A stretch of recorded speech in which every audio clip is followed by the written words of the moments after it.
हाँ जी, स्वागत है सारे 7th क्लास के विद्यार्थियों का। अज आप 7th क्लास का chapter number 10 transportation in animals and plant बारे पढ़ांगे। ट्रांसपोर्टेशन का मतलब की होंदा परिवहन, ठीक है जी। वैसे ट्रांसपोर्ट का मतलब की होंदा जिवें आप ट्रांसपोर्ट पढ़ते हैं, कोई भी जिवें ट्रेन है वो भी एक ट्रांसपोर्ट के विच आती है, मतलब कि एक थां तो दूजी थां तक लैके जाना, इसनूं ट्रांसपोर्टेशन कहते हैं। तो हुण ये अपनी बॉडी दे विच कित्थे हुंदी है, एनीमल ते प्लांट्स दे विच ये चीज़ कित्थे काम आती है, इस चीज़ बारे पढ़ांगे। मतलब कि आपां ने हुण देखो अपने शरीर नूं, सब तो पहले आपां जानते हैं भी अपने शरीर नूं ट्रांसपोर्टेशन की लोड़ क्यों हुंदी है। हर एक बॉडी पार्ट नूं फूड, वाटर ते ऑक्सीजन की लोड़ हुंदी है, हवा, पानी ते भोजन की। तो उस वास्ते आपां जदों भोजन मूँह राही खाने आ तो उस तो बाद वो जिहड़े अपने बाकी पार्ट्स ने अपनी बॉडी के उत्थे तक किवें पहुँचदा है, तो उदों बाद जिहड़ी वेस्टेज हुंदी है उहनूं भी आपां ने बाहर निकालना जरूरी हुंदा है। तो ये सारा कुछ किवें हुंदा है ये आपां इस लैसन दे विच पढ़ांगे। तुसीं इस लैसन नूं पढ़न तो बाद सारी गल्लां दे जवाब दे सकोगे भी अपने शरीर दे विच ट्रांसपोर्टेशन किवें हुंदी है, अपने हर एक पार्ट तक जिहड़ा भी फूड है, वाटर, ऑक्सीजन किवें पहुँचदा है। तो आपां स्टार्ट करदे इस लैसन नूं। तो इस चीज़ नूं पढ़न वास्ते आपां पढ़ांगे सर्कुलेटरी सिस्टम। तो इसनूं बोलिया जांदा लहू गेड़ प्रणाली। जिहड़ी प्रणाली है ये लहू नाल चलदी है, खून नाल। तो पहला आपां खून बारे पढ़ांगे, खून की चीज़ है। सब तो पहला आपां पढ़ांगे खून बारे। ब्लड बोलिया जांदा, आपां इहनूं ब्लड बोलदे हैं इंग्लिश दे विच। तो ब्लड की है ये? Blood is a fluid. यह एक लिक्विड चीज़ है। फ्लूइड मतलब होंदा द्रव, कोई चीज़ जिहड़ी तैरती होवे, ठीक है जी, उन्होंने आपां फ्लूइड बोलिया जांदा। Which flows in blood vessel, जिहड़ी कि खून वहनियां दे विच बहंदा है। ब्लड वैसल का मतलब होंदा खून वहनियां। It transport substance like digested food from the small intestine to the other parts of the body. जोड़ा अपना जोड़ा ब्लड है ये स्मॉल छोटी आंदर तो लैके, स्मॉल इंटेस्टाइन तो मतलब कि छोटी आंदर तो लैके अपने जोड़े फूड नूं जोड़ा अपना भोजन पच जाता है उन्होंने शरीर के बाकी हिस्सों तक पहुँचाता है। It carries oxygen from lungs to cell of the body.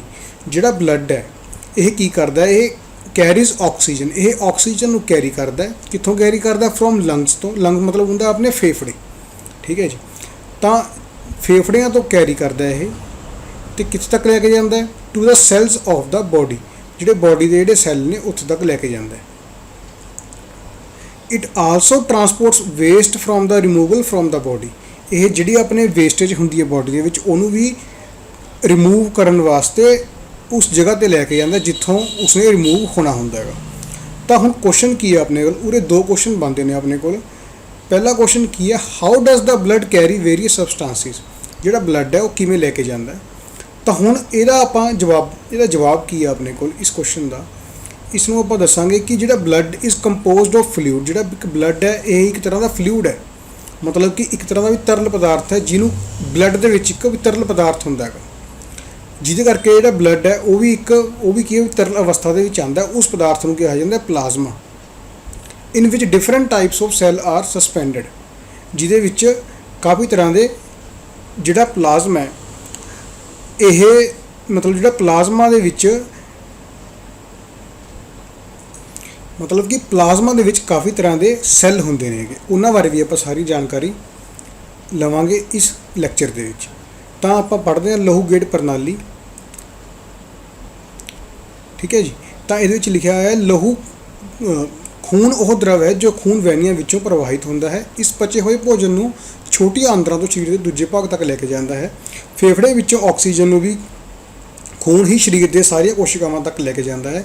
याद रखियो कोशिकावां नूं बोलिया जांदा सैल्स। खून शरीर विचों मल पदार्थां नूं बाहर कड्ढण लई उन्हां दा परिवहन गुरदियां तक करदा है, ठीक है जी। अपने शरीर विच गुरदे हुंदे ने, तो खून जिहड़ा हुंदा है वो शरीर दे विचों मल पदार्थां दा जिहड़ा त्याग बाहर कड्ढना हुंदा उन्होंने गुरदियां तक लैके जांदा ते गुरदे अगे आपदा प्रोसैस करते हैं। खून एक द्रव है जिस विच वक्-वक् किस्म दी कोशिकावां के सैल मौजूद होंदे हैं। खून का द्रव भाग प्लाज्मा अखवांदा है, ठीक है जी। जिहड़ा इहदा लिक्विड पार्ट है खून का उसनूं बोलिया जांदा प्लाज्मा। तो आह जिहड़ा एक उपर पिक्चर है अपने कोले, यह जिहड़ा हैगा ये सर्कुलेटरी सिस्टम है सारा। ये बारे आपां हौली हौली स्टैप बाय स्टैप सारा पढ़ांगे, सारा कुछ इन्हां बारे। हाँ जी, आपां ने पढ़िया सीगा भी खून दे विच सैल हुंदे ने। One type of cell are the red blood cell.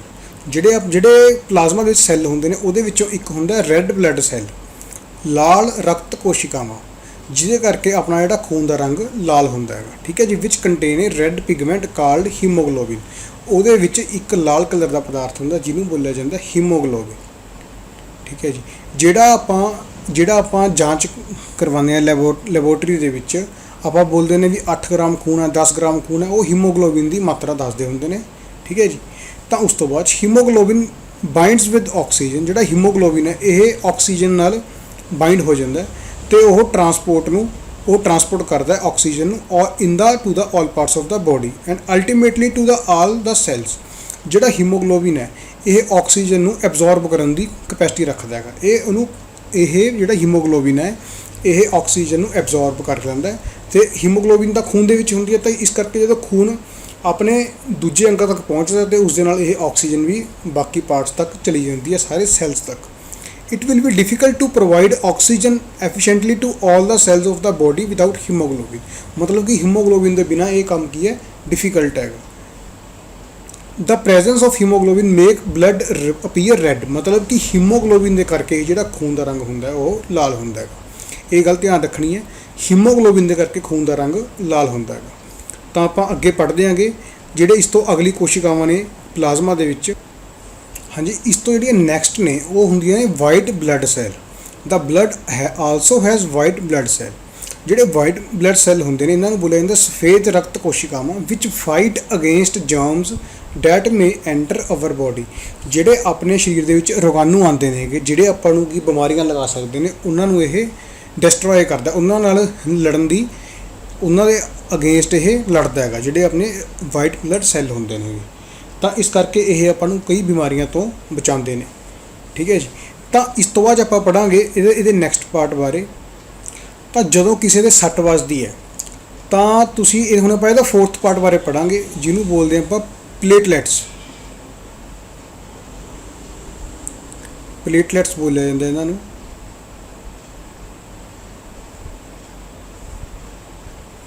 Platelets, ਤਾਂ ਇਹਦੇ ਬਾਰੇ ਆਪਾਂ ਪੜ੍ਹਾਂਗੇ ਹੁਣ। ਤਾਂ ਜਿਹੜਾ ਇਹਦੇ ਵਿੱਚ ਕੀ ਹੁੰਦਾ, ਜਦੋਂ ਕਿਸੇ ਦੇ ਸੱਟ ਵੱਜਦੀ ਹੈ, ਮੰਨ ਲਓ ਕੋਈ ਵੀ ਵਿਦਿਆਰਥੀ, ਕੋਈ ਵੀ ਬੱਚਾ ਗੇਮ ਖੇਡ ਰਿਹਾ ਤੇ ਉਹਦੇ ਕੋਈ ਵੀ ਸੱਟ ਵੱਜੀ, ਤਾਂ ਉਹ ਜੋ ਤੁਸੀਂ ਦੇਖਦੇ ਹੋ ਕਾਫੀ ਟਾਈਮ ਬਾਅਦ ਕੀ ਹੁੰਦਾ, ਸੱਟ ਵੱਜਣ ਤੋਂ ਬਾਅਦ ਖੂਨ ਆਉਣਾ ਸ਼ੁਰੂ ਹੋ ਜਾਂਦਾ ਤੇ ਕੁਝ ਟਾਈਮ ਬਾਅਦ ਉਹ ਦੇਖਦਾ ਜਿਹੜਾ ਖੂਨ ਬੰਦ ਹੋ ਜਾਂਦਾ ਆਪਣੇ ਆਪ। Bleeding had stopped and dark red clot had plugged the ਕੱਟ।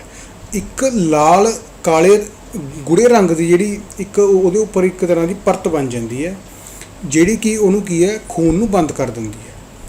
ਬੂਜੋ ਵਾਸ ਪਜਲਡ ਅਬਾਊਟ ਦਿਸ। ਜਿਹੜਾ ਇੱਕ ਪਰਸਨ ਤੁਹਾਡੀ ਟੈਕਸਟ ਬੁੱਕ ਦੇ ਵਿੱਚ ਇੱਕ ਇਮੈਜਨਰੀ ਪਰਸਨ ਹੈ ਬੂਜੋ, ਉਹ ਸੋਚਦਾ, ਕਹਿੰਦਾ ਵੀ ਇਹ ਚੀਜ਼ ਕਿਉਂ ਹੁੰਦੀ ਹੈ। ਤਾਂ clot is formed because of the presence of another type of cells in the blood called. ਇਸਨੂੰ ਤਾਂ ਇਹ ਜਿਹੜੀ ਇਹ ਚੀਜ਼ ਹੈ ਇਹ ਕਿਉਂ ਹੁੰਦੀ ਹੈ, ਇਹਦੇ ਵਿੱਚ ਇੱਕ ਬਲੱਡ ਦੇ ਵਿੱਚ ਇੱਕ ਆਪਣੀ ਜਿਹੜੀ 3rd ਟਾਈਪ ਹੈ ਸੈਲਸ ਦੀ, ਉਸ ਨੂੰ ਬੋਲਦੇ ਹਾਂ ਆਪਾਂ ਪਲੇਟਲੈਟਸ।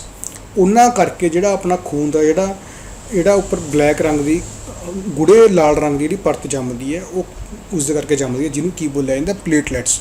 ਇਹ 4th ਪਾਰਟ ਹੈ ਖੂਨ ਦਾ। ਹੁਣ ਤੱਕ ਆਪਾਂ ਨੇ ਇਹਦੇ 4 ਪਾਰਟ ਪੜ੍ਹੇ ਨੇ। ਠੀਕ ਹੈ ਜੀ, ਪਹਿਲਾ ਕਿਹੜਾ ਸੀਗਾ, ਪਲਾਜ਼ਮਾ। ਇਹਨੂੰ ਪੰਜਾਬੀ 'ਚ ਵੀ ਪਲਾਜ਼ਮਾ ਕਿਹਾ ਜਾਂਦਾ। ਫਿਰ WBC, ਇਸ ਤੋਂ ਪਹਿਲਾਂ ਆਪਾਂ ਨੇ ਪੜ੍ਹਿਆ ਸੀਗਾ RBC, ਰੈੱਡ ਬਲੱਡ ਸੈਲਸ, ਲਾਲ ਰਕਤ ਕੋਸ਼ਿਕਾਵਾਂ। ਫਿਰ ਉਸ ਤੋਂ ਬਾਅਦ ਪੜ੍ਹਿਆ ਸੀ ਆਪਾਂ ਨੇ ਵਾਈਟ ਬਲੱਡ ਸੈਲਸ, ਸਫੇਦ ਰਕਤ ਕੋਸ਼ਿਕਾਵਾਂ, ਤੇ ਇਸ ਤੋਂ ਬਾਅਦ ਪੜ੍ਹਿਆ ਸੀ ਆਪਾਂ ਨੇ ਪਲੇਟਲੈਟਸ। ਤਾਂ ਇਹ 4 ਪਾਰਟ ਨੇ ਖੂਨ ਦੇ। ਤਾਂ ਇਹਨਾਂ ਬਾਰੇ ਆਪਾਂ ਨੇ ਸਾਰੀ ਜਾਣਕਾਰੀ ਪੜ੍ਹ ਲਈ, ਕੀ ਇਹ ਕੰਮ ਆਉਂਦੇ ਨੇ।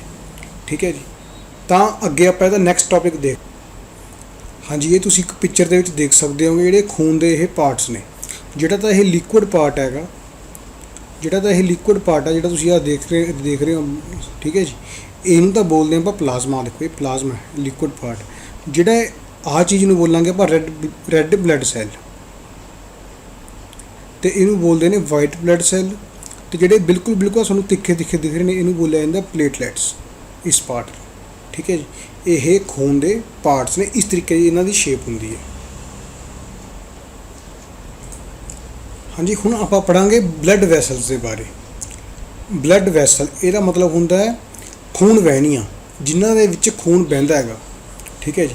ਤਾਂ ਕੀ ਹੁੰਦਾ ਆਪਣੇ there are different types of blood vessel in our body. अपनी बॉडी ਦੇ ਵਿੱਚ ਦੋ ਤਰ੍ਹਾਂ ਦੇ ਕੀ ਹੁੰਦੇ ਨੇਗੇ ਬਲੱਡ ਵੈਸਲਸ ਹੁੰਦੇ ਨੇਗੇ, ਸੌਰੀ ਡਿਫਰੈਂਟ ਟਾਈਪਸ ਹੁੰਦੇ ਨੇ ਬਲੱਡ ਵੈਸਲ ਦੇ। ਆਪਾਂ ਇਹਨਾਂ ਬਾਰੇ ਪੜਾਂਗੇ ਹੁਣ। You know that during inhalation a fresh supply of oxygen fills in the lungs. ਜਦੋਂ ਆਪਾਂ ਸਾਹ ਕਿਰਿਆ ਸਾਹ ਅੰਦਰ ਲੈਂਦੇ ਆਗੇ ਜਦੋਂ ਆਪਾਂ, ਠੀਕ ਹੈ ਜੀ, ਤਾਂ ਜਦੋਂ ਆਪਾਂ ਸਾਹ ਕਿਰਿਆ ਅੰਦਰ ਲੈਂਦੇ ਇਹਦਾ ਮਤਲਬ ਹੁੰਦਾ ਇਨਹੇਲ ਕਰਨਾ, ਸਾਹ ਨੂੰ ਅੰਦਰ ਲੈਣਾ। ਤਾਂ ਜਿਹੜੀ ਫਰੈਸ਼ ਸਪਲਾਈ ਹੈ ਆਕਸੀਜਨ ਦੀ, ਜਿਹੜੀ ਆਕਸੀਜਨ ਗੈਸ ਆਪਣੇ ਅੰਦਰ ਆਉਂਦੀ ਹੈ ਲੰਗਸ ਦੇ ਵਿੱਚ ਭਰ ਜਾਂਦੀ ਹੈ ਆਪਣੇ ਫੇਫੜਿਆਂ ਦੇ ਵਿੱਚ। ਤਾਂ ਉਸ ਤੋਂ ਬਾਅਦ oxygen has to be transported to the rest of the body.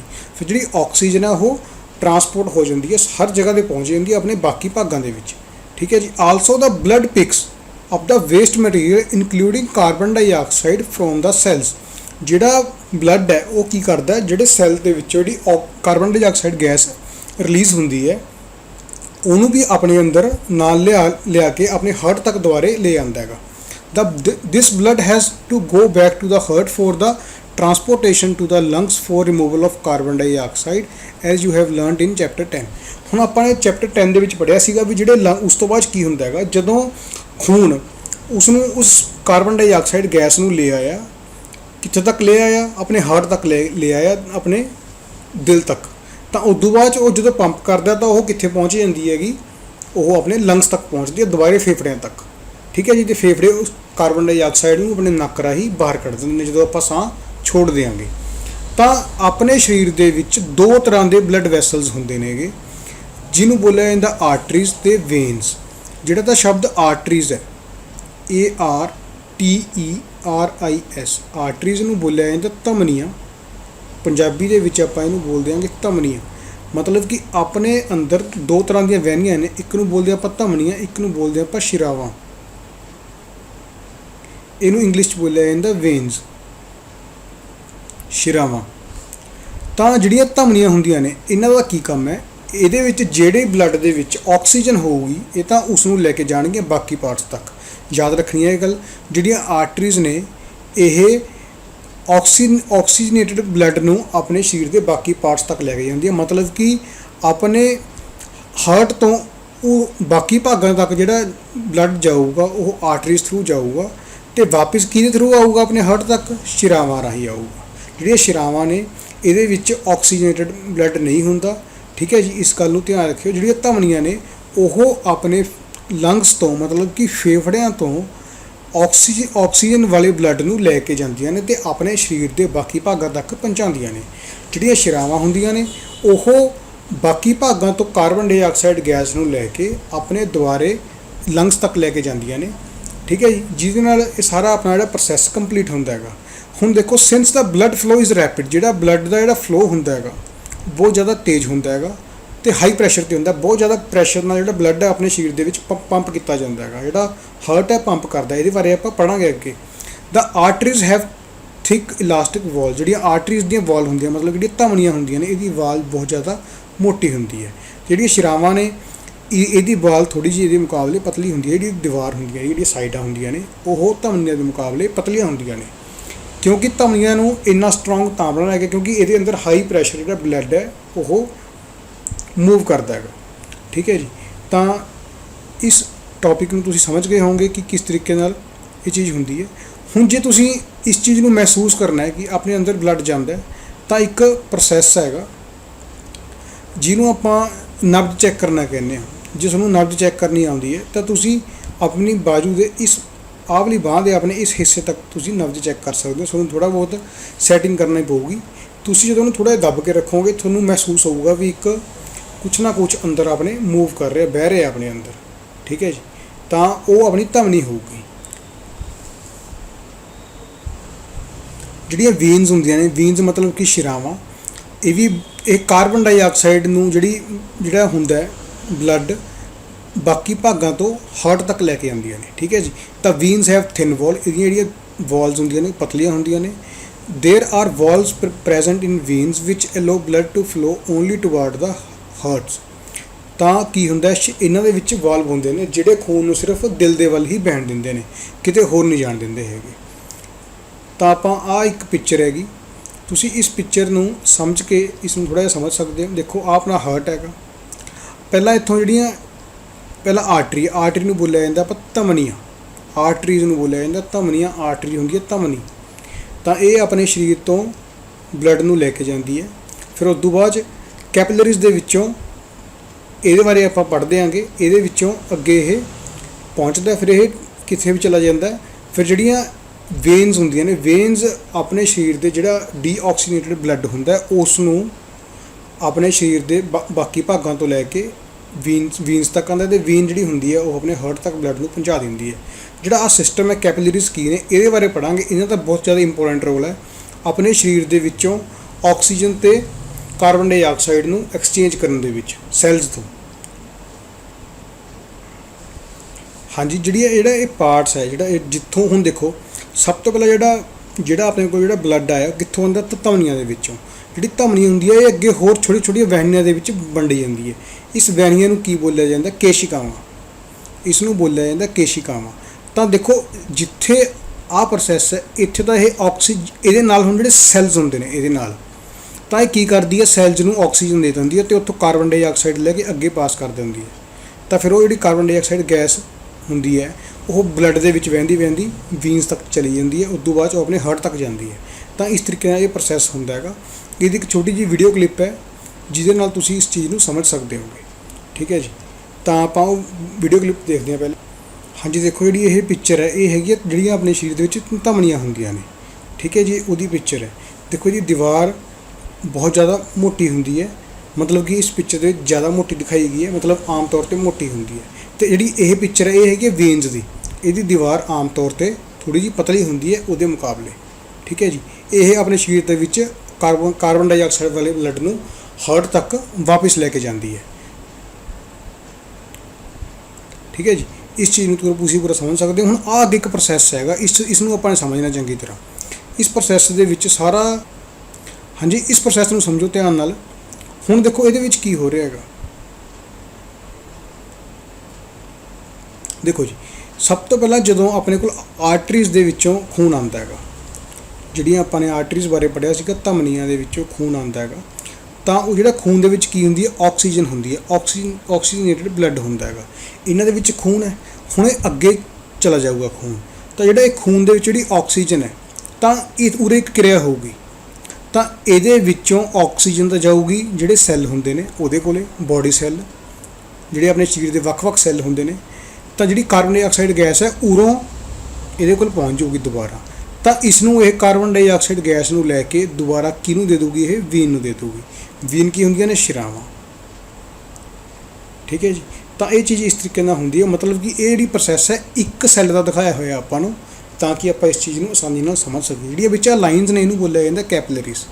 ਇਹ ਵੱਖ-ਵੱਖ ਸੈੱਲਾਂ ਦੇ ਨਾਲ ਇਹਨਾਂ ਦੀ ਅਟੈਚਮੈਂਟ ਹੁੰਦੀ ਹੈ, ਜਿਨ੍ਹਾਂ ਤੋਂ ਆਪਣਾ ਜਿਹੜੇ ਕੈਪਿਲਰੀਜ਼ ਨੇ ਉਹਦੇ ਵਿੱਚ ਗੈਸਿਸ ਐਕਸਚੇਂਜ ਹੁੰਦੀਆਂ ਨੇ ਸੈੱਲ ਦੇ ਕੈਪਿਲਰੀਜ਼ ਦੇ ਵਿੱਚ। ਤਾਂ ਜਿਹੜੀ ਇਹ ਡੀਆਕਸੀਜਨੇਟਡ ਬਲੱਡ ਹੋ ਗਿਆ, ਇਹ ਦੁਬਾਰਾ ਕਿੱਥੇ ਜਾਊਗਾ, ਆਪਣੇ ਦਿਲ ਦੇ ਵਿੱਚ, ਹਾਰਟ ਦੇ ਵਿੱਚ। ਠੀਕ ਹੈ ਜੀ, ਤੇ ਹੁਣ ਆਪਾਂ ਹਾਰਟ ਬਾਰੇ ਪੜ੍ਹਾਂਗੇ। ਹਾਰਟ ਬਾਰੇ ਸਾਰਾ ਕੁਝ। ਹਾਰਟ ਮਤਲਬ ਹੁੰਦਾ ਦਿਲ ਇੱਕ ਆਪਣਾ ਉਹ ਵਾਲਾ ਅੰਗ ਹੁੰਦਾ ਜਿਹੜਾ ਲਗਾਤਾਰ ਬੀਟ ਕਰਦਾ। ਬੀਟ ਮਤਲਬ ਇਹਨੂੰ ਆਪਾਂ ਬੋਲ ਦਿਆਂਗੇ ਧੜਕਣਾ। ਠੀਕ ਹੈ ਜੀ, ਤਾਂ ਇਹ ਲਗਾਤਾਰ ਸਾਰਾ ਦਿਨ ਇਹ ਕੰਮ ਕਰਦਾ ਹੈਗਾ ਬਿਨਾਂ ਰੁਕੇ। ਇਹ ਕੀ ਕਰਦਾ, ਪੰਪ ਨੂੰ, ਇਹ ਆਪਣੇ ਸਰੀਰ ਦੇ ਜਿਹੜਾ ਬਲੱਡ ਹੁੰਦਾ ਉਹਨੂੰ ਪੰਪ ਕਰਦਾ ਹੈਗਾ। ਤਾਂ ਉਸ ਪੰਪ ਦੇ ਪ੍ਰੈਸ਼ਰ ਨਾਲ ਹੀ ਜਿਹੜਾ ਆਪਣਾ ਬਲੱਡ ਹੈ ਉਹ ਅੱਗੇ ਤੱਕ ਪਹੁੰਚਦਾ ਹੈਗਾ। ਤਾਂ ਆਪਣਾ ਸਾਰਾ ਦਿਨ ਇਹ ਚੀਜ਼ ਕੰਮ ਕਰਦੀ ਹੈ, ਬਿਲਕੁਲ ਸਾਰਾ ਦਿਨ। ਠੀਕ ਹੈ ਜੀ, ਸਾਰਾ ਦਿਨ ਜਿਹੜਾ ਆਪਣਾ ਪੰਪ ਹੈ ਇਹ ਬਿਨਾਂ ਰੁਕੇ ਕੰਮ। ਹਾਂਜੀ, ਜਿਹੜਾ ਹੁਣ ਮੇਰਾ ਹਾਰਟ ਹੁੰਦਾ ਹੈਗਾ ਇਹ ਕਿੱਥੇ ਹੁੰਦਾ ਹੈਗਾ, ਇਹ ਚੈਸਟ ਕੈਵਿਟੀ ਦੇ ਵਿੱਚ ਹੁੰਦਾ ਹੈਗਾ, ਮਤਲਬ ਕਿ ਆਪਣੀ ਛਾਤੀ ਦੇ ਅੰਦਰ ਹੁੰਦਾ ਵਿੱਚ। ਠੀਕ ਹੈ ਜੀ, with its lower tip slightly tilted towards the left. ਜਿਹੜੀ ਇਹਦੀ ਨਿਚਲੀ ਜਿਹੜਾ ਹੇਠਲਾ ਸਿਰਾ ਹੁੰਦਾ ਹੈਗਾ ਉਹ ਖੱਬੇ ਪਾਸੇ ਵੱਲ ਝੁਕਿਆ ਹੁੰਦਾ ਹੈਗਾ। Hold your finger inward on your palm that make you fist. ਮਤਲਬ ਕਿ ਤੁਸੀਂ ਇਹਦੀ ਜਿਹੜੀ ਸ਼ੇਪ ਹੁੰਦੀ ਹੈ, ਇਹਦੀ ਮੁੱਠੀ ਦੇ ਆਕਾਰ ਦੀ ਸ਼ੇਪ ਹੁੰਦੀ ਹੈ। ਜਿਹੜਾ ਆਪਣਾ ਹਾਰਟ ਹੁੰਦਾ ਇਹਦੀ ਸ਼ੇਪ ਹੁੰਦੀ ਹੈ ਮੁੱਠੀ ਦੇ ਆਕਾਰ ਦੀ। ਤਾਂ ਹੁਣ ਆਪਾਂ ਅੱਗੇ ਪੜਾਂਗੇ ਮੇਨ ਚੀਜ਼। ਤਾਂ ਅੱਗੇ ਕੀ ਹੈ ਆਪਣੇ ਕੋਲ, ਹੁਣ ਦੇਖੋ, ਹੁਣ ਆਪਣੇ ਸਰੀਰ ਦੇ ਅੰਦਰ ਦੋ ਤਰ੍ਹਾਂ ਦਾ ਖੂਨ ਹੁੰਦਾ ਹੈਗਾ, ਇੱਕ ਦੇ ਵਿੱਚ ਤਾਂ ਆਕਸੀਜਨ ਮਿਕਸ ਹੁੰਦੀ ਹੈ, ਇੱਕ ਦੇ ਵਿੱਚ ਆਕਸੀਜਨ ਮਿਕਸ ਨਹੀਂ ਹੁੰਦਾ। ਆਪਾਂ ਨੇ ਪੜ੍ਹਿਆ ਹੈਗਾ ਵੀ ਜਿਹੜਾ ਆਕਸੀਜਨ ਵਾਲਾ ਖੂਨ ਹੁੰਦਾ ਉਹ ਵੀ ਆਪਣੇ ਸਰੀਰ ਦੇ ਵਿੱਚੋਂ ਧਮਨੀਆਂ ਲੈ ਕੇ ਜਾਂਦੀਆਂ ਨੇ, ਤੇ ਜਿਹੜਾ ਬਿਨਾਂ ਆਕਸੀਜਨ ਵਾਲਾ ਖੂਨ ਹੁੰਦਾ ਉਹ ਆਪਣੇ ਸਰੀਰ ਦੇ ਵਿੱਚ ਜਿਹੜੀਆਂ ਸ਼ਿਰਾਵਾਂ ਹੁੰਦੀਆਂ ਨੇ ਉਹ ਵਾਪਸ ਲੈ ਕੇ ਜਾਂਦੀਆਂ ਨੇ, ਮਤਲਬ ਕਿ ਵੇਨਸ। ਪਰ ਉਹ ਹਾਰਟ ਦੇ ਵਿੱਚ ਜਾ ਕੇ ਜਦ ਫਿਰ ਤਾਂ ਉਹ ਦੁਬਾਰਾ ਮਿਕਸ ਹੋ ਜਾਣਗੇ। ਤਾਂ ਉਹ ਮਿਕਸ ਕਿਉਂ ਹੋ, ਤਾਂ ਉਸ ਮਿਕਸਿੰਗ ਨੂੰ ਰੋਕਣ ਵਾਸਤੇ ਹਾਰਟ ਦੀ ਸ਼ੇਪ ਇਸ ਤਰੀਕੇ ਦੀ ਬਣੀ ਹੁੰਦੀ ਹੈ ਤਾਂ ਕਿ ਉਹ ਮਿਕਸ ਨਾ ਹੋਣ। ਹੁਣ ਆਪਾਂ ਉਹੀ ਚੀਜ਼ ਬਾਰੇ ਪੜਾਂਗੇ, ਹਾਰਟ ਦੀ ਸ਼ੇਪ ਬਾਰੇ। ਤੁਸੀਂ ਮੇਰੀ ਗੱਲ ਦੁਬਾਰਾ ਸਮਝੋ। ਦੇਖੋ, ਮੇਰੇ ਕਹਿਣ ਦਾ ਮਤਲਬ ਹੈਗਾ ਵੀ ਹਾਰਟ ਦੇ ਵਿੱਚੋਂ ਆਹ ਜਿਹੜੀ ਆਰਟਰੀ ਖੂਨ ਲੈ ਕੇ ਜਾਊਗੀ, ਫਿਰ ਇਹਦੇ ਵਿੱਚ ਵਾਪਸ ਛੱਡ ਜਾਊਗੀ। ਜਿਹੜਾ ਉਰੋਂ ਖੂਨ ਆਊਗਾ ਲੰਗਸ, ਜਿਹੜਾ ਉਰੋਂ ਜਿਹੜੀ ਆਕਸੀਜਨ ਆਊਗੀ, ਜਿਹੜਾ ਉਰੋਂ ਖੂਨ ਆਊਗਾ, ਠੀਕ ਹੈ ਜੀ, ਤੇ ਜਿਹੜਾ ਉਰੋਂ ਠੀਕ ਹੈ ਜੀ, ਜਿਹੜਾ ਉਰੋਂ ਖੂਨ ਆਊਗਾ ਤਾਂ ਉਹਦੇ ਵਿੱਚ ਕੀ ਹੋਊਗਾ, ਫਿਰ ਤਾਂ ਮਿਕਸ ਹੋ ਜਾਣਗੇ ਆਪਸ ਦੇ ਵਿੱਚ ਖੂਨ। ਜਿਹਦੇ ਵਿੱਚ ਉਰੋਂ ਦੇਖੋ, ਜਿਹੜਾ ਉਰੋਂ ਖੂਨ ਲੈ ਕੇ ਗਏ ਇਹਦੇ ਵਿੱਚ ਤਾਂ ਆਕਸੀਜਨ ਹੈ, ਜਿਹੜਾ ਉਰੋਂ ਖੂਨ ਆ ਰਿਹਾ ਇਹਦੇ ਵਿੱਚ ਕਾਰਬਨ ਡਾਈਆਕਸਾਈਡ ਹੈ। ਤਾਂ ਫਿਰ ਇਹ ਪ੍ਰੋਸੈਸ ਹੁੰਦਾ ਕਿਵੇਂ ਹੈਗਾ ਹਾਰਟ ਦੇ ਵਿੱਚ ਸਾਰਾ ਕੁਝ ਇਹ। ਹੁਣ ਆਪਾਂ ਉਹ ਚੀਜ਼ ਬਾਰੇ ਪੜਾਂਗੇ ਵੀ ਹਾਰਟ ਕਿਵੇਂ ਉਹਨਾਂ ਨੂੰ ਸੈਪਰੇਟ ਕਰਦਾ। ਅਸਲ ਦੇ ਵਿੱਚ ਹਾਰਟ ਦੀ ਸ਼ੇਪ ਇਸ ਤਰੀਕੇ ਦੀ ਬਣੀ ਹੁੰਦੀ, ਪਰ ਹਾਰਟ ਦੇ ਵਿੱਚ 4 ਚੈਂਬਰ ਹੁੰਦੇ ਨੇ ਹੈਗੇ। ਹੁਣ ਆਪਾਂ ਉਹਨਾਂ ਚੈਂਬਰ ਦੇ ਨਾਲ ਪੜਾਂਗੇ ਸਾਰਾ ਕੁਝ, ਚੈਂਬਰਸ ਬਾਰੇ ਪੜਾਂਗੇ ਵੀ ਇਹ ਚੀਜ਼ ਕਿਵੇਂ ਹੁੰਦੀ ਹੈ। ਹਾਂਜੀ, ਇੱਕ ਤੁਸੀਂ ਪਿਕਚਰ ਦੇਖੋ। ਹਾਂਜੀ, ਇਹਦੇ ਵਿੱਚ ਇੱਕ ਪਿਕਚਰ ਹੈ, ਇਹਦੇ ਵਿੱਚ ਹਾਰਟ ਦੇ 4 ਚੈਂਬਰ ਨੇ ਹੈਗੇ। ਤਾਂ ਆਪਾਂ ਇਹਨਾਂ ਚੈਂਬਰਾਂ ਦੀ ਹੈਲਪ ਨਾਲ ਜਿਹੜਾ ਹਾਰਟ ਹੈ ਉਹ ਕੀ ਹੋਇਆ ਹੁੰਦਾ, ਉਹ ਆਪਣੇ ਜਿਹੜੇ ਖੂਨ ਨੂੰ ਉਹ ਅਲੱਗ-ਅਲੱਗ ਰੱਖਦਾ ਹੈਗਾ। ਮਤਲਬ ਕਿ ਜਿਹਦੇ ਵਿੱਚ ਆਕਸੀਜਨ ਹੁੰਦੀ ਹੈ ਉਸ ਨੂੰ ਅਲੱਗ ਰੱਖਦਾ ਉਸ ਖੂਨ ਨੂੰ, ਜਿਹਦੇ ਵਿੱਚ ਆਕਸੀਜਨ ਨਹੀਂ ਹੁੰਦੀ ਉਸ ਨੂੰ ਅਲੱਗ ਰੱਖਦਾ ਹੈਗਾ। ਠੀਕ ਹੈ ਜੀ। ਤਾਂ ਆਪਾਂ ਹੁਣ ਇਸ ਦੇ ਬਾਰੇ ਪੜਾਂਗੇ ਵੀ ਸਾਰਾ ਕੁਝ ਕਿਵੇਂ ਕੰਮ ਕਰਦਾ ਹਾਰਟ ਆਪਣਾ। ਤਾਂ ਹਾਰਟ ਨੂੰ ਹੁਣ ਪੰਪ ਕਿਵੇਂ ਹੁੰਦਾ ਹਾਰਟ ਤੁਸੀਂ ਇੱਕ ਚੀਜ਼ ਦੇਖਿਓ, ਜੇ ਤੁਸੀਂ ਆਪਣੇ ਛਾਤੀ 'ਤੇ ਹੱਥ ਲਗਾ ਕੇ ਰੱਖਦੇ ਹੋ ਤਾਂ ਤੁਹਾਨੂੰ ਇੱਕ ਅੰਦਰੋਂ ਆਵਾਜ਼ ਆਉਂਦੀ ਹੈਗੀ, ਬਿਲਕੁਲ ਇੱਕ ਕੰਪਨ ਦੀ ਆਵਾਜ਼ ਆਉਂਦੀ ਹੈ। ਉਸ ਚੀਜ਼ ਨੂੰ ਬੋਲਿਆ ਜਾਂਦਾ ਹਾਰਟ ਬੀਟ। ਜਿਹੜੀ ਹਾਰਟ ਬੀਟ ਹੁੰਦੀ ਹੈ ਉਹ ਕੀ ਕਰਦੀ ਹੈ, ਪੰਪ ਕਰਦੀ ਹੈ ਬਲੱਡ ਨੂੰ। ਠੀਕ ਹੈ ਜੀ। ਇੱਕ ਵਾਰ ਆਪਣਾ ਹਾਰਟ ਸੁੰਗੜਦਾ, ਮਤਲਬ ਜਿਵੇਂ ਮੁੱਠੀ ਬੰਦ ਹੈ, ਇੱਕ ਵਾਰ ਥੋੜ੍ਹਾ ਜਿਹਾ ਮੁੱਠੀ ਖੋਲ ਕੇ, ਮਤਲਬ ਬਾਰ-ਬਾਰ ਇਸ ਤਰੀਕੇ ਨਾਲ ਆਪਣਾ ਜਿਹੜਾ ਹਾਰਟ ਹੈ ਉਹ ਕੰਮ ਕਰਦਾ। ਇਹਦੀ ਆਪਾਂ ਇੱਕ ਵੀਡੀਓ ਵੀ ਦੇਖਾਂਗੇ ਜਿਹਦੇ ਨਾਲ ਤੁਹਾਨੂੰ ਇਹ ਚੀਜ਼ ਪੂਰੀ ਚੰਗੀ ਤਰ੍ਹਾਂ ਸਮਝ ਲੱਗ ਜੂਗੀ। ਤਾਂ ਹਾਰਟ ਬੀਟ ਕੀ ਹੁੰਦੀ ਹੈ, the walls of the chamber of the heart are made up of muscles, these muscle contract and relax. ਠੀਕ ਹੈ ਜੀ। ਆਪਣੇ ਸਰੀਰ 'ਚ ਜਿਹੜੀਆਂ ਮਸਲਸ ਹੁੰਦੀਆਂ ਨੇ ਉਹ ਪਹਿਲਾਂ ਤਾਂ ਕੰਟਰੈਕਟ ਕਰਦੇ ਨੇ, ਮਤਲਬ ਕਿ ਸੁੰਗੜ ਜਾਂਦੀਆਂ ਨੇ, ਫਿਰ ਉਹ ਕੀ ਕਰਦੀਆਂ ਨੇ, ਫਿਰ ਉਹ ਕੀ ਕਰਦੀਆਂ, ਰਿਲੈਕਸ ਕਰਦੀਆਂ ਨੇ। ਮਤਲਬ ਇੱਕ ਵਾਰੀ ਫੈਲਦੀਆਂ ਨੇ, ਕੰਟਰੈਕਟ ਮਤਲਬ ਸੁੰਗੜਨਾ, ਤੇ ਫਿਰ ਉਹ ਰਿਲੈਕਸ ਕਰਦੀਆਂ, ਮਤਲਬ ਵਾਰੀ-ਵਾਰੀ ਹਾਰਟ, ਮਤਲਬ ਕਿ ਹਾਰਟ ਵਾਰੀ-ਵਾਰੀ ਇਹ 'ਚ ਪ੍ਰੋਸੈਸ ਹੁੰਦਾ। ਇਸ ਚੀਜ਼ ਨੂੰ ਕਹਿੰਦੇ ਆਪਾਂ ਹਾਰਟ ਬੀਟ। ਠੀਕ ਹੈ ਜੀ। ਜੇ ਆਪਾਂ ਲੈਫਟ ਸਾਈਡ 'ਤੇ ਆਪਣੇ ਚੈਸਟ 'ਤੇ ਹੱਥ ਰੱਖਾਂਗੇ ਤਾਂ ਤੁਸੀਂ ਇਸ ਚੀਜ਼ ਨੂੰ ਫੀਲ ਕਰ ਸਕਦੇ ਹੋਗੇ। ਤੁਸੀਂ ਡਾਕਟਰ ਦੇਖੇ ਨੇ ਹੈਗੇ, ਜਿਹੜੇ ਡਾਕਟਰ ਹੁੰਦੇ ਨੇ ਉਹਨਾਂ ਦੇ ਕੋਲ ਇੱਕ ਇੰਸਟਰੂਮੈਂਟ ਹੁੰਦਾ ਸਟੈਥੋਸਕੋਪ, ਜਿਹਦੇ ਉਹ ਕੰਨ ਦੇ ਵਿੱਚ 2 ਤਾਰਾਂ ਪਾ ਕੇ ਤੇ ਤੀਜਾ ਜਿਹੜਾ ਹਿੱਸਾ ਹੁੰਦਾ ਚੈਸਟ ਪੀਸ ਹੁੰਦਾ ਤੁਹਾਡੇ ਛਾਤੀ 'ਤੇ ਲਗਾ ਕੇ ਤੁਹਾਡਾ ਹਾਰਟ ਚੈੱਕ ਕਰਦੇ ਨੇ। ਤਾਂ ਉੱਥੋਂ ਤੁਹਾਡੇ ਉਹ ਜਾਂਚ ਲੈਂਦੇ ਨੇ ਵੀ ਇਹਦੇ ਸਰੀਰ ਦੀ ਹਾਰਟ ਬੀਟ ਜੇ ਵਧੀ ਹੋਈ ਹੈ ਤਾਂ ਇਹਨੂੰ ਬੁਖਾਰ ਹੋ ਸਕਦਾ, ਇਹਨੂੰ ਆਹ ਦਿੱਕਤ ਹੋ ਸਕਦੀ ਹੈ। ਮਤਲਬ ਕਿ ਉੱਥੋਂ ਹਾਰਟ ਬੀਟ ਤੋਂ ਸਾਰਾ ਕੁਝ ਚੈੱਕ ਕਰਦੇ ਨੇਗੇ। ਹਾਂਜੀ, ਹੁਣ ਆਪਾਂ ਸਮਝਾਂਗੇ ਵੀ ਆਪਣਾ ਜਿਹੜਾ ਹਾਰਟ ਹੈ ਉਹ ਐਕਚੁਅਲ 'ਚ ਕੰਮ ਕਿਵੇਂ ਕਰਦਾ, ਉਹਦੇ ਵਿੱਚ ਖੂਨ ਮਿਕਸ ਕਿਵੇਂ ਨਹੀਂ ਹੁੰਦਾ। ਤਾਂ ਤੁਸੀਂ ਇੱਕ ਤੁਹਾਡੇ ਕੋਲ ਪਿਕਚਰ ਦਿਖ ਰਹੀ ਹੈ ਤੁਹਾਡੇ ਕੋਲ ਹਾਰਟ ਦੀ, ਆਪਾਂ ਇਸ ਨੂੰ ਥੋੜ੍ਹਾ ਜਿਹਾ ਜ਼ੂਮ ਕਰ ਲੈਂਦੇ ਹਾਂ। ਤਾਂ ਹਾਂਜੀ, ਇਸ ਪਿਕਚਰ ਦੀ ਹੈਲਪ ਨਾਲ ਆਪਾਂ ਸਾਰਾ ਕੁਝ ਸਮਝ ਲਾਂਗੇ। ਤਾਂ ਦੇਖੋ ਕੀ ਹੁੰਦਾ ਹੈਗਾ। ਸਭ ਤੋਂ ਪਹਿਲਾਂ ਆਪਣੇ ਕੋਲੇ ਜਿਹੜਾ ਹਾਰਟ ਹੈ, ਆਹ ਤੁਸੀਂ ਹਾਰਟ ਦੇਖ ਸਕਦੇ ਹੋ ਸਾਰਾ। ਠੀਕ ਹੈ ਜੀ। ਤਾਂ ਜਿਹੜਾ ਇਹ ਹਾਰਟ ਹੈ ਇਹ 4 ਪਾਰਟ ਦੇ ਵਿੱਚ ਡਿਵਾਈਡ ਕੀਤਾ ਹੋਇਆ ਆਪਣੇ ਕੋਲ। ਇੱਕ ਪਾਰਟ ਇਹਦਾ ਫਸਟ ਪਾਰਟ ਹੈ ਇਹਨੂੰ, ਇੱਕ ਪਾਰਟ ਇਹਦਾ ਆ ਸੀਗਾ, ਆ ਇੰਨਾ ਹਿੱਸਾ। ਠੀਕ ਹੈ ਜੀ। ਦੇਖੋ ਇੱਕ ਪਾਰਟ ਇਹਦਾ, ਇਸ ਨੂੰ ਬੋਲਦੇ ਆਪਾਂ ਐਟਰੀਅਮ। 2 ਹੁੰਦੇ ਨੇ ਇਹ, ਰਾਈਟ ਐਟਰੀਅਮ ਤੇ ਲੈਫਟ ਐਟਰੀਅਮ। ਇੱਕ ਇਹਦਾ ਆ ਪਾਰਟ ਹੋ ਗਿਆ। ਤੇ ਇਸ ਪਾਰਟ ਦੇ ਵਿੱਚ ਕੀ ਆ ਆਪਣੇ ਕੋਲ, ਇਹਨੂੰ ਬੋਲਦੇ ਆਪਾਂ ਵੈਂਟਰੀਕਲ। ਇਹ ਹੈਗਾ ਲੈਫਟ ਵੈਂਟਰੀਕਲ, ਇਹ ਹੈਗਾ ਰਾਈਟ ਵੈਂਟਰੀਕਲ। ਤਾਂ ਸਭ ਤੋਂ ਪਹਿਲਾਂ ਜਿਹੜਾ ਆਪਾਂ ਨੂੰ ਪਤਾ ਜਿਹੜਾ ਹਾਰਟ ਹੈ ਉਹ ਕੰਟਰੈਕਟ ਹੁੰਦਾ ਇੱਕ ਵਾਰ ਬੰਦ, ਮਤਲਬ ਕਿ ਕੰਟਰੈਕਟ ਵੀ ਹੁੰਦਾ ਤੇ ਉਹ ਉਦੋਂ ਬਾਅਦ 'ਚ ਉਹ ਆਪਣਾ ਰਿਲੈਕਸ ਵੀ ਹੁੰਦਾ ਹੈਗਾ। ਤਾਂ ਜਦੋਂ ਪਹਿਲਾਂ ਜਿਹੜਾ ਖੂਨ ਹੈ ਉਹ ਕਿੱਥੋਂ ਆਊਗਾ ਆਪਣੇ ਕੋਲੇ, ਜਿਹੜਾ ਪਹਿਲਾਂ ਖੂਨ ਹੋਊਗਾ ਉਹ ਆਰਟਰੀ ਦੇ ਵਿੱਚੋਂ ਆਊਗਾ, ਜਿਹੜੀ ਇਸ ਆਰਟਰੀ ਦੇ ਵਿੱਚੋਂ ਉਰੇ ਪਹੁੰਚ ਜਾਊਗਾ। ਇਹਦੇ ਵਿੱਚ ਆਕਸੀਜਨ ਹੋ, ਕਿਉਂਕਿ ਜਿਹੜੀ ਆਰਟਰੀ ਹੈ ਇਹ ਲੰਗ ਨਾਲ ਜੁੜੀ ਹੋਊਗੀ ਤੇ ਇਹ ਆਕਸੀਜਨੇਟਡ ਬਲੱਡ ਲੈ ਕੇ ਆਊਗੀ ਉਰੇ। ਫਿਰ ਜਿਹੜਾ ਇਹ ਵਾਲਾ ਜਿਹੜਾ ਖੰਨ ਹੈ, ਜਿਹੜਾ ਇਹ ਵਾਲਾ ਖੰਨ ਹੈ, ਇਹ ਕੀ ਹੋ ਜਾਊਗਾ ਜਦੋਂ ਇਹ ਕੰਟਰੈਕਟ ਹੋਊਗਾ। ਜਦੋਂ ਇਹ ਕੰਟਰੈਕਟ ਹੋਊਗਾ ਤਾਂ ਆ ਜਿਹੜਾ ਖੂਨ ਸਾਰਾ ਇਸ ਖੰਨ ਦੇ ਵਿੱਚ ਚੱਲ ਜਾਊਗਾ, ਠੀਕ ਹੈ ਜੀ, ਇਸ ਦੇ ਵਿੱਚ ਪਹੁੰਚ ਜਾਊਗਾ। ਫਿਰ ਅੱਗੇ ਜਿਹੜਾ ਇਹ ਖਾਨਾ ਹੁੰਦਾ ਹੈ, ਇਹਨੂੰ ਬੋਲਦੇ ਆਪਾਂ ਲੈਫਟ ਵੈਂਟਰੀਕਲ, ਮਤਲਬ ਕਿ ਲੈਫਟ ਪੋਰਸ਼ਨ ਦੇ ਵਿੱਚ ਜਿਹੜਾ ਆਕਸੀਜਨੇਟਡ ਬਲੱਡ ਹੀ ਘੁੰਮਦਾ ਹੈਗਾ। ਤਾਂ ਫਿਰ ਜਿਹੜੇ ਇਸ ਦੇ ਵਿੱਚੋਂ ਕੀ ਹੋਊਗਾ, ਆਪਣੇ ਕੋਲ ਜਿਹੜਾ ਬਲੱਡ ਹੋਊਗਾ ਉਹ ਸ਼ਿਰਾਵਾਂ ਜਿਹੜੀਆਂ ਆਪਾਂ ਉਹ ਪੜ੍ਹਦੇ ਹੁੰਦੇ, ਧਮਨੀਆਂ ਸ਼ਿਰਾਵਾਂ ਜਿਹੜੀਆਂ ਪਹਿਲਾਂ ਧਮਨੀਆਂ ਹੁੰਦੀਆਂ ਨੇ, ਠੀਕ ਹੈ ਜੀ, ਪਹਿਲਾਂ ਉਸ ਦੇ ਵਿੱਚ ਜਾਊਗਾ, ਜਿਹਨੂੰ ਆਪਾਂ ਆਰਟਰੀਜ਼ ਬੋਲਦੇ ਆਂਗੇ, ਆਰਟਰੀਜ਼ ਦੇ ਵਿੱਚ ਜਾਊਗਾ।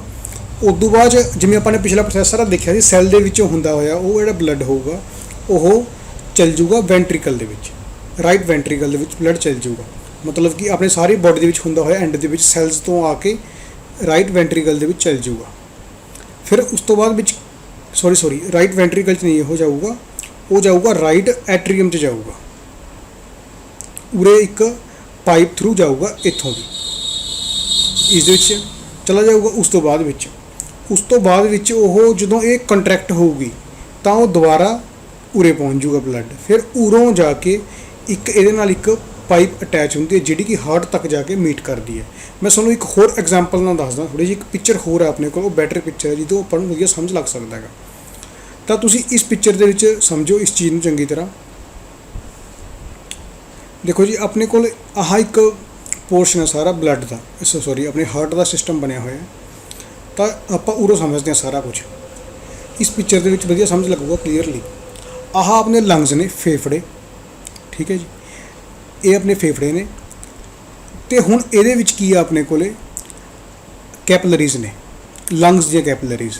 ਇਹਦੇ ਵਿੱਚ ਜਦੋਂ ਆਕਸੀਜਨ ਅੰਦਰ ਆ ਗਈ, ਆਕਸੀਜਨ ਇਨ ਆ ਗਈ ਅੰਦਰ, ਤਾਂ ਕੀ ਹੋਊਗਾ, ਇਹ ਇਸ ਦੇ ਵਿੱਚ ਚਲੀ ਜਾਊਗੀ। ਇੱਥੋਂ ਜਿਹੜੀਆਂ ਕੈਪਲਰੀਜ਼ ਨੇ, ਇਹਦੇ ਵਿੱਚ ਜਿਹੜਾ ਬਲੱਡ ਹੋਊਗਾ ਇਹ ਆਕਸੀਜਨ ਨੂੰ ਹੀਮੋਗਲੋਬਿਨ ਦੀ ਹੈਲਪ ਨਾਲ ਸੋਖ ਲੂਗਾ ਤੇ ਉਹ ਕਿੱਥੇ ਪਹੁੰਚ ਜਾਊਗਾ, ਆਪਣੇ ਕੋਲੇ ਇਸ ਚੈਂਬਰ ਦੇ ਵਿੱਚ ਪਹੁੰਚ ਜਾਊਗਾ, ਫਸਟ ਚੈਂਬਰ ਦੇ ਵਿੱਚ।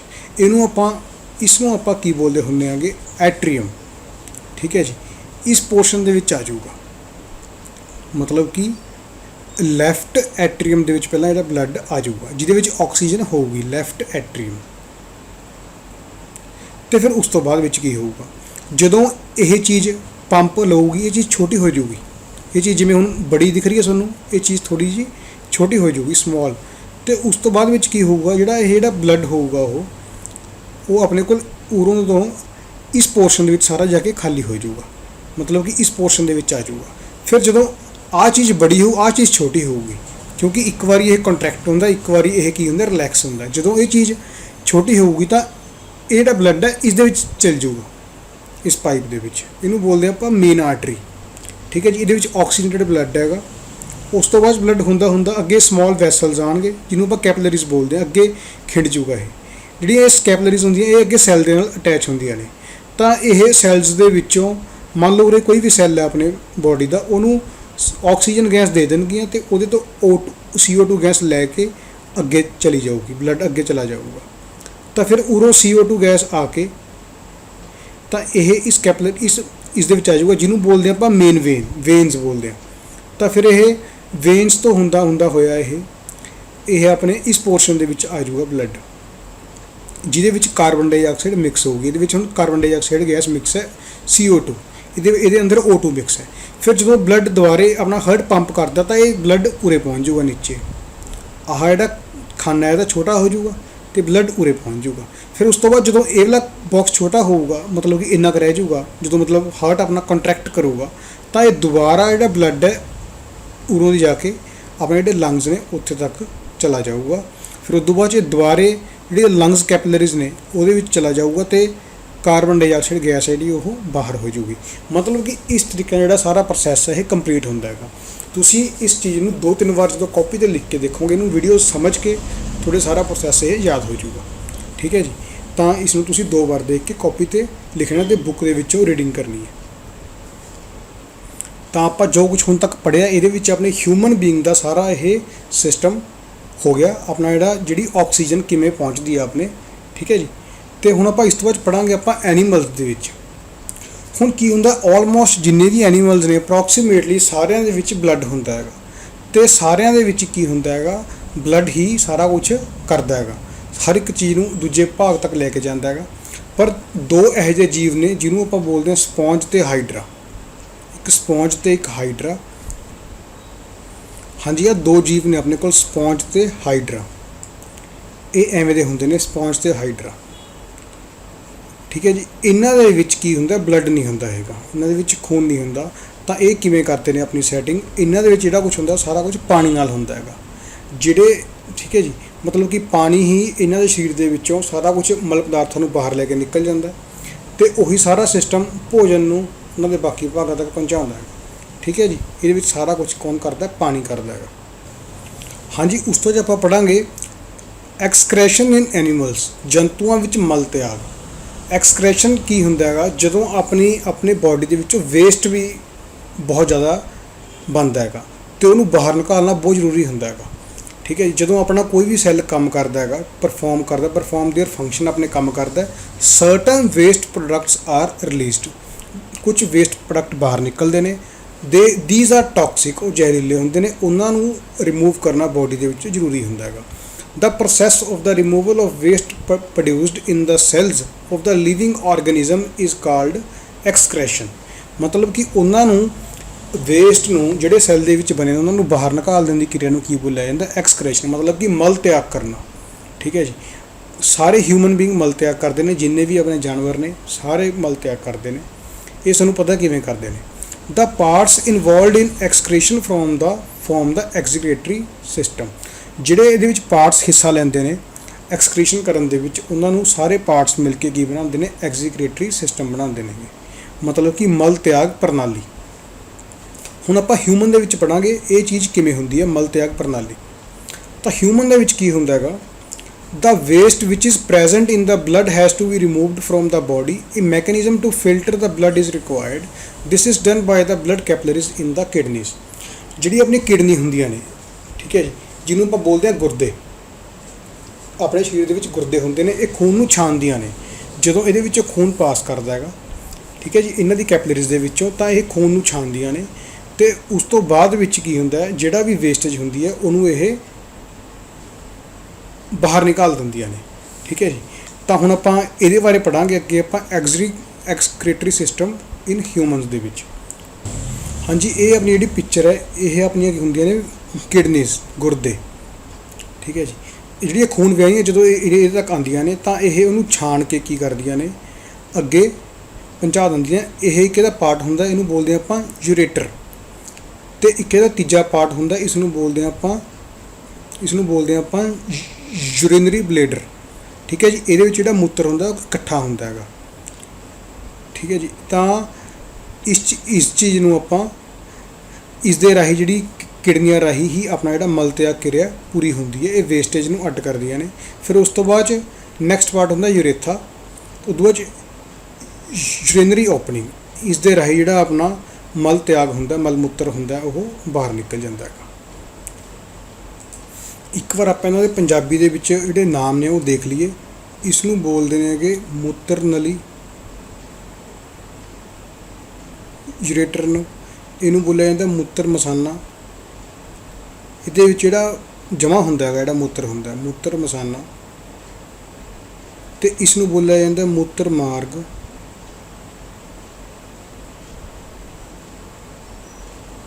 ਅਤੇ ਇਸ ਨੂੰ ਬੋਲਿਆ ਜਾਂਦਾ ਮੂਤਰ ਤਿਆਗ। ਮਤਲਬ ਕਿ ਇਸ ਪੋਰਸ਼ਨ ਤੋਂ ਮੂਤਰ ਤਿਆਗ ਹੁੰਦਾ।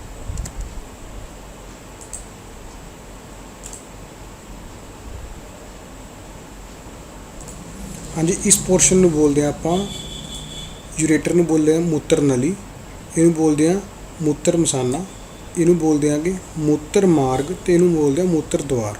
ਠੀਕ ਹੈ ਜੀ। ਇਹਦੇ ਪੰਜਾਬੀ ਦੇ ਵਿੱਚ ਨਾਮ ਨੇ। ਸਾਨੂੰ ਪੇਪਰ ਦੇ ਵਿੱਚ ਜਿਹੜੀ ਪਿਕਚਰ ਹੈ ਇਹ ਲੇਬਲ ਕਰਨੀ ਆ ਸਕਦੀ ਹੈ, ਪਿਕਚਰ ਬਣੀ ਹੋ, ਤੁਸੀਂ ਇਹਦੇ ਭਾਗਾਂ ਦੇ ਨਾਮ ਲਿਖਣੇ ਹੋਣਗੇ, ਤਾਂ ਇਹਨੂੰ ਯਾਦ ਕਰਨਾ ਪਊਗਾ ਜੀ ਚੰਗੀ ਤਰ੍ਹਾਂ। ਅੱਗੇ ਦੇਖੋ ਜੀ। ਤਾਂ ਹੁਣ ਕਿਡਨੀਆਂ ਕਿਵੇਂ ਕੰਮ ਕਰਦੀਆਂ ਨੇ ਆਪਣੀਆਂ। ਵੈਨ ਦਾ ਬਲੱਡ ਰੀਚਿਸ ਦਾ 2 ਕਿਡਨੀਜ਼, ਜਦੋਂ ਖੂਨ ਜਿਹੜਾ ਹੁੰਦਾ ਹੈ 2 ਕਿਡਨੀਆਂ ਕੋਲ ਪਹੁੰਚਦਾ ਹੈ, it contains both useful and harmful substance. ਉਹਦੇ ਵਿੱਚ ਕੁਝ ਲਾਭਦਾਇਕ ਪਦਾਰਥ ਹੁੰਦੇ ਨੇ ਅਤੇ ਕੁਝ ਹਾਨੀਕਾਰਕ ਹੁੰਦੇ ਨੇ। ਜਿਹੜੇ ਯੂਜ਼ਫੁਲ ਹੁੰਦੇ ਨੇ, ਆਪਣੇ ਕੰਮ ਦੇ ਹੁੰਦੇ ਨੇ, ਉਹ ਤਾਂ ਵਾਪਸ ਚਲੇ ਜਾਂਦੇ ਨੇ ਖੂਨ ਦੇ ਵਿੱਚ, ਅਤੇ ਉਹ ਦਾ ਵੇਸਟ ਜਿਹੜਾ ਹੁੰਦਾ, ਉਹ dissolved in water are removed as urine. ਜਿਹੜੀ ਵੇਸਟ ਹੁੰਦੀ ਹੈ ਉਹਨੂੰ ਯੂਰਿਨ ਦੇ ਰੂਪ ਦੇ ਵਿੱਚ ਬਾਹਰ ਕੱਢ ਦਿੱਤਾ ਜਾਂਦਾ, ਮੂਤਰ ਦੇ ਰੂਪ ਦੇ ਵਿੱਚ।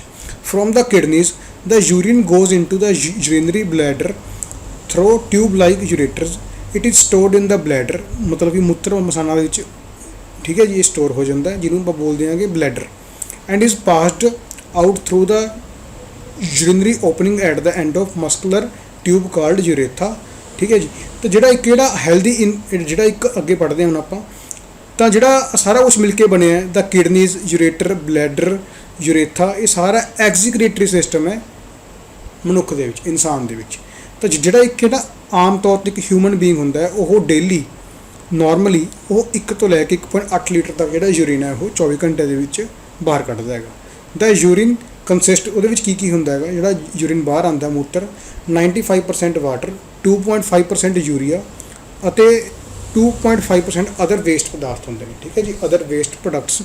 ਵੀ all have experience that we sweat on. ਅੱਛਾ, ਨੈਕਸਟ ਜਿਹੜਾ ਟੌਪਿਕ ਹੈ ਇਹ ਥੋੜ੍ਹਾ ਜਿਹਾ ਅਲੱਗ ਹੈ। ਇਸ ਤੋਂ ਇਲਾਵਾ ਜਿਹੜਾ ਐਗਜ਼ੀਕ੍ਰੀਟਰੀ ਸਿਸਟਮ ਹੈ ਉਸ ਦੇ ਵਿੱਚ ਜਿਹੜਾ ਆਪਣੇ ਸਰੀਰ ਦੇ ਵਿੱਚੋਂ ਪਸੀਨਾ ਬਾਹਰ ਨਿਕਲਦਾ ਹੈ, ਉਹ ਵੀ ਇਹਦਾ ਇੱਕ ਪਾਰਟ ਹੈਗਾ। ਜਦੋਂ ਆਪਾਂ ਨੂੰ ਗਰਮੀਆਂ ਦੇ ਵਿੱਚ ਪਸੀਨਾ ਆਉਂਦਾ ਉਹਦੇ ਵਿੱਚ ਵਾਟਰ ਅਤੇ ਸਾਲਟ ਨਿਕਲਦਾ ਹੈਗਾ, ਠੀਕ ਹੈ ਜੀ। ਤਾਂ ਜਿਹੜਾ ਪਸੀਨਾ ਆਉਂਦਾ ਉਹਦੇ ਨਾਲ ਆਪਾਂ ਨੂੰ ਕੀ ਹੈ, ਆਪਣੇ ਸਰੀਰ ਨੂੰ ਜਿਹੜੀ ਕੀ ਹੈ ਕੂਲਿੰਗ ਫੀਲ ਹੁੰਦੀ ਹੈ, ਕੂਲ ਫੀਲ ਹੁੰਦਾ, ਆਪਾਂ ਨੂੰ ਠੰਡਾ ਮਹਿਸੂਸ ਹੁੰਦਾ ਹੈ, ਠੀਕ ਹੈ ਜੀ। ਜੇ ਤੁਸੀਂ ਇੱਕ ਚੀਜ਼ ਹੋਰ ਦੇਖੀ ਹੋਊਗੀ, ਜੇ ਤੁਸੀਂ ਸੋਚਦੇ ਹੋ ਵੇਸਟੇਜ ਦੇ ਵਿੱਚ, ਤੁਸੀਂ ਇੱਕ ਚੀਜ਼ ਦੇਖੀ ਹੋ, ਜਦੋਂ ਗਰਮੀਆਂ ਦੇ ਵਿੱਚ ਕਿਸੇ ਨੂੰ ਵੀ ਪਸੀਨਾ ਆਇਆ ਹੁੰਦਾ, ਉਹਦੇ ਸਰੀਰ ਦੇ ਉੱਪਰ, ਕੱਪੜਿਆਂ ਦੇ ਉੱਪਰ ਵਾਈਟ ਰੰਗ ਦਾ ਇੱਕ ਪਦਾਰਥ ਲੱਗ ਜਾਂਦਾ ਪਸੀਨੇ ਨਾਲ, ਉਹ ਨਮਕ ਹੁੰਦਾ ਹੈਗਾ। ਮਤਲਬ ਕਿ ਜਦੋਂ ਪਸੀਨਾ ਜ਼ਿਆਦਾ ਬਣਦਾ ਹੈਗਾ ਤਾਂ ਇਹਦੇ ਵਿੱਚ ਨਮਕ ਵੀ ਇਹਦੇ ਨਾਲ ਬਾਹਰ ਨਿਕਲਦਾ ਹੈਗਾ, ਠੀਕ ਹੈ ਜੀ। ਤਾਂ ਆਪਾਂ ਅੱਗੇ ਦੇਖਦੇ ਹਾਂ ਇਹਦਾ ਨੈਕਸਟ ਟੌਪਿਕ। ਅੱਗੇ ਆਪਣੇ ਕੋਲ transport of substance in plant ਦੇ ਵਿੱਚ ਜਿਹੜਾ ਭੋਜਨ ਹੈ ਉਹ ਕਿਵੇਂ ਇੱਧਰ ਉੱਧਰ ਜਾਂਦਾ ਹੈ। ਹੁਣ ਆਪਾਂ ਨੇ ਪੜ੍ਹਿਆ ਹੋਇਆ ਜਿਹੜੇ ਪੱਤੇ ਹੁੰਦੇ ਨੇ ਉਹ ਭੋਜਨ ਤਿਆਰ ਕਰਦੇ ਨੇ ਹੈਗੇ, ਅਤੇ ਜਿਹੜੀ ਮਿੱਟੀ ਹੁੰਦੀ ਹੈ ਉਹ ਕੀ ਲੈਂਦੀ ਹੈ, ਵਾਟਰ ਲੈਂਦੀ ਹੈ ਅਤੇ ਮਿਨਰਲਸ ਲੈਂਦੀ ਹੈ ਸੋਇਲ ਦੇ ਵਿੱਚੋਂ, ਠੀਕ ਹੈ ਜੀ। The plant take water and mineral, ਕਿੱਥੋਂ ਲੈਂਦੇ ਨੇ ਇਹ, ਸੋਇਲ ਦੇ ਵਿੱਚੋਂ, ਥਰੂ ਰੂਟਸ, ਆਪਣੀ ਜਿਹੜੀਆਂ ਜੜ੍ਹਾਂ ਹੁੰਦੀਆਂ ਉਹਦੇ ਰਾਹੀਂ ਰਹਿੰਦੇ ਨੇ। ਫਿਰ ਉਹ ਕਿੱਥੇ ਪਹੁੰਚਦੇ ਨੇ, ਪੱਤਿਆਂ ਕੋਲ ਪਹੁੰਚਦੇ ਨੇ, ਲੀਵਸ ਤੱਕ ਪਹੁੰਚਾਉਂਦੇ ਨੇ, ਕਿਉਂਕਿ ਲੀਵਸ ਦਾ ਕੰਮ ਕੀ ਹੁੰਦਾ, ਭੋਜਨ ਨੂੰ ਤਿਆਰ ਕਰਨਾ। ਤਾਂ ਫਿਰ ਜਿਹੜੇ ਲੀਵ ਹੁੰਦੇ ਨੇ, ਪੱਤੇ ਹੁੰਦੇ ਨੇ, ਉਹ ਭੋਜਨ ਤਿਆਰ ਕਰਦੇ ਨੇ, ਅਤੇ ਉਹ ਕੀ ਵਰਤਦੇ ਨੇ ਹੈਗੇ, water, carbon dioxide during photosynthesis. ਇਹ ਆਪਾਂ ਨੇ ਪੜ੍ਹਿਆ ਹੋਇਆ ਸਾਰਾ ਕੁਝ। ਅਤੇ ਫਿਰ ਉਸ ਤੋਂ ਬਾਅਦ ਜਿਹੜੀ ਮੇਨ ਚੀਜ਼ ਹੈਗੀ, ਹੁਣ ਜਿਹੜੇ ਉਹਦੇ ਸੈਲਸ ਨੇ, ਕਿਸੇ ਵੀ ਪਲਾਂਟ ਦੇ ਸੈੱਲ ਨੂੰ એનર્ਜੀ ਕਿੱਥੋਂ ਮਿਲਣੀ ਹੈ, ਫੂਡ ਤੋਂ ਮਿਲਣੀ ਹੈਗੀ, ਜਦੋਂ ਗਲੂਕੋਜ਼ ਬ੍ਰੇਕ ਹੋਊਗਾ, ਠੀਕ ਹੈ ਜੀ। ਤਾਂ ਜਿਹੜੇ ਸੈੱਲ ਦੇ ਵਾਸਤੇ ਜਿਹੜੀ એનર્ਜੀ ਹੈ ਉਹ ਹੁਣ ਸਾਰੇ ਪੌਦਿਆਂ ਦੇ ਸਾਰੇ ਭਾਗਾਂ ਨੂੰ ਲੋੜ ਹੁੰਦੀ ਹੈ। ਤਾਂ ਫੂਡ ਪਲਾਂਟ ਦੇ ਵਿੱਚ ਕਿਵੇਂ ਬਾਕੀ ਭਾਗਾਂ ਤੱਕ ਪਹੁੰਚਦਾ, ਹੁਣ ਆਪਾਂ ਉਹਦੇ ਬਾਰੇ ਪੜ੍ਹਾਂਗੇ ਇਹਦੇ ਵਿੱਚ, ਵੀ ਪੌਦਿਆਂ ਦੇ ਵਿੱਚ ਜਿਹੜਾ ਪਾਣੀ ਉੱਪਰ ਤੱਕ ਪਹੁੰਚਿਆ ਪੱਤਿਆਂ ਦੇ ਵਿੱਚ, ਉਹ ਕਿਹਦੇ ਰਾਹੀਂ ਜਾਂਦਾ ਹੈ, ਅਤੇ ਜਿਹੜਾ ਫੂਡ ਹੈ ਉਹ ਪੌਦੇ ਦੇ ਬਾਕੀ ਭਾਗਾਂ ਤੱਕ ਕਿਵੇਂ ਪਹੁੰਚਦਾ ਹੈਗਾ। ਤਾਂ ਆਪਾਂ ਇਸ ਚੀਜ਼ ਨੂੰ ਜਾਣਦੇ ਇੱਕ ਪਿਕਚਰ ਨਾਲ। ਤੁਸੀਂ ਤੁਹਾਡੇ ਕੋਲ ਸਾਹਮਣੇ ਇੱਕ ਪਿਕਚਰ ਹੈਗੀ। ਸਭ ਤੋਂ ਪਹਿਲਾਂ ਆਪਣੇ ਕੋਲ ਜਿਹੜੀਆਂ ਜੜ੍ਹਾਂ ਹੁੰਦੀਆਂ ਨੇ ਉਹਦੇ ਵਿੱਚ ਕੁਛ ਉਹਦੇ ਬਾਲ ਹੁੰਦੇ ਨੇ ਹੈਗੇ, ਜਿਨ੍ਹਾਂ ਦੇ ਰਾਹੀਂ ਜਿਹੜੀਆਂ ਜੜ੍ਹਾਂ ਨੇ ਉਹ ਪਾਣੀ ਸੋਖ ਲੈਂਦੀਆਂ ਨੇ ਮਿੱਟੀ ਦੇ ਵਿੱਚੋਂ, ਠੀਕ ਹੈ ਜੀ। ਅੱਗੇ ਇਹਦੇ ਟਿਸ਼ੂ ਹੁੰਦੇ ਨੇ, ਉਹਨਾਂ ਰਾਹੀਂ ਅੱਗੇ ਪਾਣੀ ਉੱਪਰ ਚਲਾ ਜਾਂਦਾ ਹੈਗਾ। ਹੁਣ ਦੇਖੋ ਇਸ ਪਿਕਚਰ ਦੇ ਵਿੱਚ ਤੁਸੀਂ ਦੇਖੋ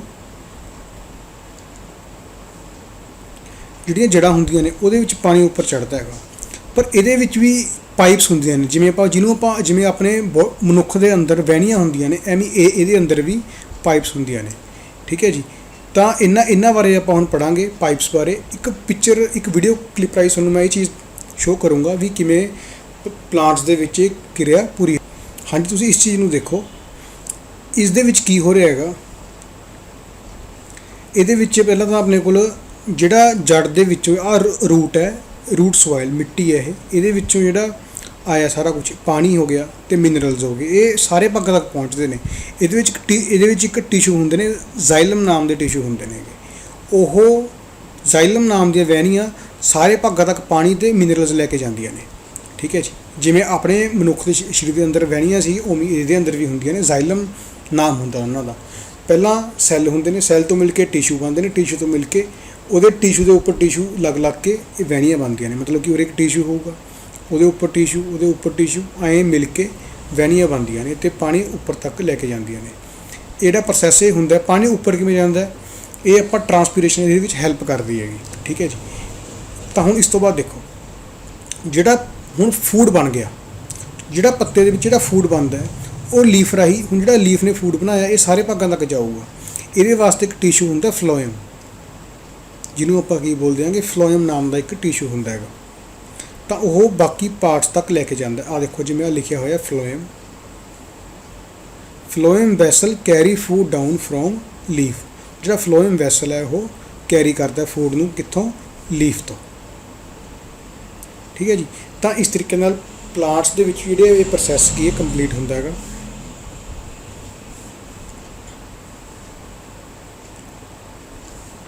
ਤਾਂ ਤੁਸੀਂ ਇਸ ਚੈਪਟਰ ਨੂੰ ਆਪਣੀ ਬੁੱਕ ਦੇ ਵਿੱਚੋਂ ਚੰਗੀ ਤਰ੍ਹਾਂ ਰੀਡ ਕਰਕੇ ਸਾਰਾ ਕੁਝ ਪੜ੍ਹ ਸਕਦੇ ਹੋ। ਠੀਕ ਹੈ ਜੀ। ਹੁਣ ਤੇ ਵੀਡੀਓ ਨੂੰ ਬਾਰ-ਬਾਰ ਦੇਖ ਕੇ ਤੁਸੀਂ ਸਮਝ ਸਕਦੇ ਹੋਗੇ। ਠੀਕ ਹੈ ਜੀ। ਤਾਂ ਸਾਰਿਆਂ ਦਾ ਵੀਡੀਓ ਦੇਖਣ ਲਈ ਧੰਨਵਾਦ। Thank you.